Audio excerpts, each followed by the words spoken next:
मुख्यमंत्री डॉक्टर मोहन यादव की उपस्थिति में आज रविंद्र भवन में गोवर्धन पूजा का राज्य स्तरीय कार्यक्रम आयोजित किया गया। गोवर्धन पर्व के सांस्कृतिक और आर्थिक महत्व पर केंद्रित इस आयोजन में गो संस्कृति, परिवेश के प्रदर्शन और स्वास्थ्य आधारित लाभों पर केंद्रित प्रदर्शनी भी लगाई गई।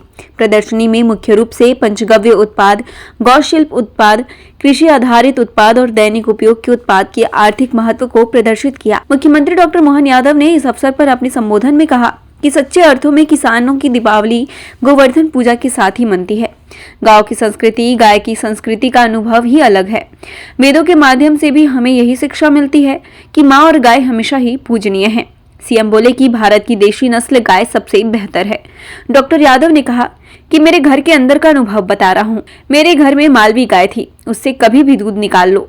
सीएम ने कहा कि गौवंश में हम तीसरे नंबर पर हैं। आने वाले समय में हम नंबर 1 पर आएंगे, संकल्प कर रहे हैं। दूध उत्पादन पर भी हम बोनस से रहे हैं। गौ पालकों के लिए हम योजनाएं लाए हैं।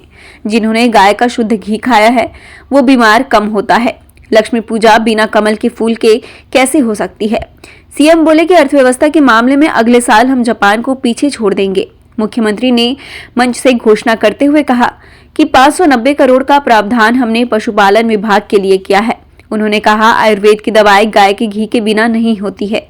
कोविड के बाद भारत के आयुर्वेद के प्रति दूसरे देशों का नजरिया बदला है। लक्ष्मी जी के हाथ में कमल का फूल है।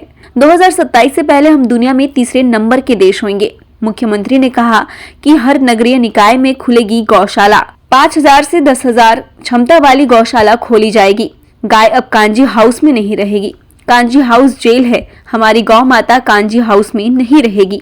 सीएम ने बताया कि मध्य प्रदेश में गौ एम्बुलेंस चल रही है। वहीं गौकशी मामले में 7 साल की सजा होगी। गौ पालकों के लिए क्रेडिट कार्ड बनाए जाएंगे। 20 रुपए प्रति गाय मिलने वाला अनुदान 40 रुपए प्रति गाय किया गया है।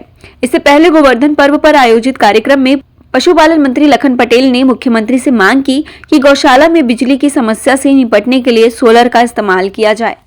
तो शीतला माता के गधर्व की सवारी है और हाथ में झाड़ू उनका अस्त्र है। लक्ष्मी जी के पास जाओ तो हाथ में अन्न धन्य भंडार है और हाथ में कमल का फूल है। यह अलग बात है कि लोग कमल के फूल के बारे में कुछ भी कह सकते हैं, लेकिन लक्ष्मी पूजा तो बिना कमल की पूजा से हो कैसे सकती है। इसलिए आज यशस्वी प्रधानमंत्री ने जब से सरकार बनाई है, पूरा देश तो क्या दुनिया आर्थिक रूप से समृद्ध। अब ये रिकॉर्ड तो कोई झुटला नहीं सकता। कहाँ 11वें नंबर की अर्थव्यवस्था में हम थे, कहाँ 5वें में हम आ गए और आज ही समाचार पत्रों में पढ़ रहे हैं अगले साल हम जापान को पीछे छोड़ करके 4थे नंबर पे आने वाले हैं। ये हमारे अपने देश की रफ्तार बता रही। और उससे अगले साल जर्मनी को भी पीछे छोड़ करके 2027 के पहले तीसरे नंबर पे आ जाएंगे। ये है गोमाता का चमत्कार, ये गो भक्तों की संस्कृति है, ये है सनातन संस्कृति।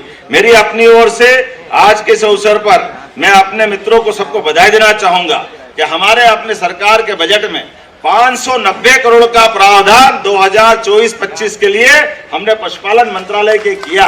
इसलिए हमने कहा लखन भैया थोड़ा कम बोलो, ये पावर आपको ही दे दी है। जो कुछ देना है आप ही को देना है, आप किससे मांगोगे।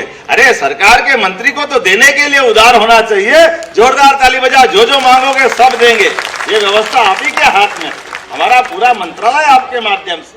ताजा तरीन खबरों के लिए आप हमारे YouTube चैनल अनमोल संदेश को सब्सक्राइब करें एवं शेयर करें। आप हमें Facebook, Instagram एवं Twitter में भी फॉलो कर सकते हैं।